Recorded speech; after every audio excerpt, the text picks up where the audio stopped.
na-present na nga sa official YouTube channel ng Asia Artist Award ang SB19 Soundcheck Stage.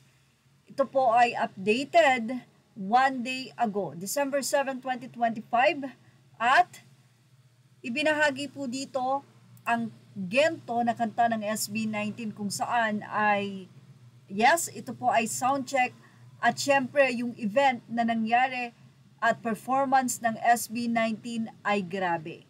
Anyway, sa nasabing soundcheck na ito, narito po ang naging komento ng mga netizen. Anila, mula kay Virgilio Fernandez, "This is satisfying, but the 20-minute non-stop all-upbeat Akon set is insanely amazing great. Mahirap pong kumanta ng nagsasayaw at hihingalin ka talaga pero ang boses or vocals ng SB19 ay buong-buo pa rin at tila hindi napagod. Say naman ni Swerteli Mia, I was there that night and was truly amazed this group. The power and energy of their performances really high and the vocals so fire. This is just sound check, but it already sounds so good. Yes, so watch nyo na po. I watched their concert here in Sydney last Saturday and now they're on Akon. What? And their live vocals are insanely good?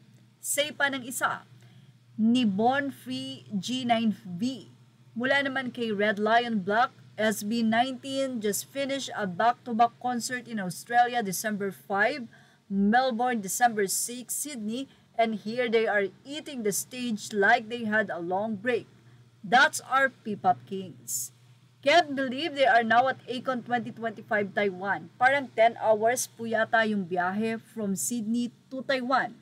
I watched their concert last night here in Sydney, Australia after Melbourne. They must be exhausted. Yet didn't lessen their performance.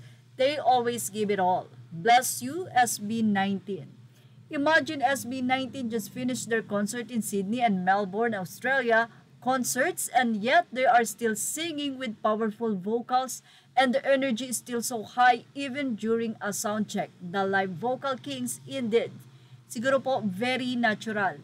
Talaga pong God-given talent ang ibinigay sa SB19 na very natural voice. Kahit siguro sila kumain ng ice cream or uminom na malamig ng tubig, ganun pa rin. Pero syempre, for sure, grabe din ang pagmamahal ng SB19 sa kanilang boses at kung paano nila ito iniingatan. Anyway, sa ng isa, sanay na sila sa 360 stage, iniikot talaga nila ang lahat. And never disappoint. Thank you for inviting SB19. Ang isa ay sinabing, I can't believe this guys has more energy than the rest in performing.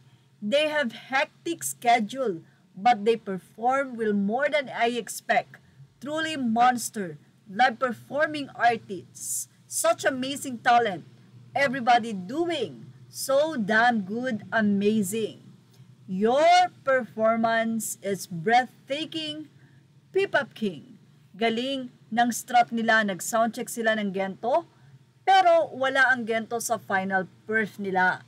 At least, narinig pa din ng mga tao ang gento.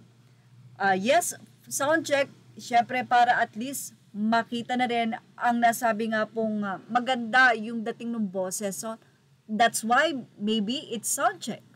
Soundcheck pa lang yan, halimaw na ang boses nila are P-Pop Kings from Philippines. Halos walang backtrack, may maririnig ka lang na konting during adlibs, real live vocals monsters. Yes, talagang sila yung nagsi-second voice, sila yung nag-adlib nung kung ano yung mga idadagdag nila dun sa kanta. Thank you for getting SB19 to perform again at AAA stage. Mukhang magiging part na po ng AAA ang SB19. Let's go SB19, you always make us proud since day one, always show the world-class talent. SB19 is goated, the standard in live vocals or live vocals and extreme choreography. Even their soundcheck was amazing. Thank you for inviting them to perform in Akon 2025. Grabe ang SB19, pinatunayan nila na walang pagod at ibibigay nila ang kanilang best at ngayon nga ay viral at worldwide na pinag-uusapan. Anyway, ano po masasabi nyo sa ating update na ito? Ilagay lang po ang inyong opinion sa ating comment section. images are all credit to the rightful owners. Please like, share, and subscribe.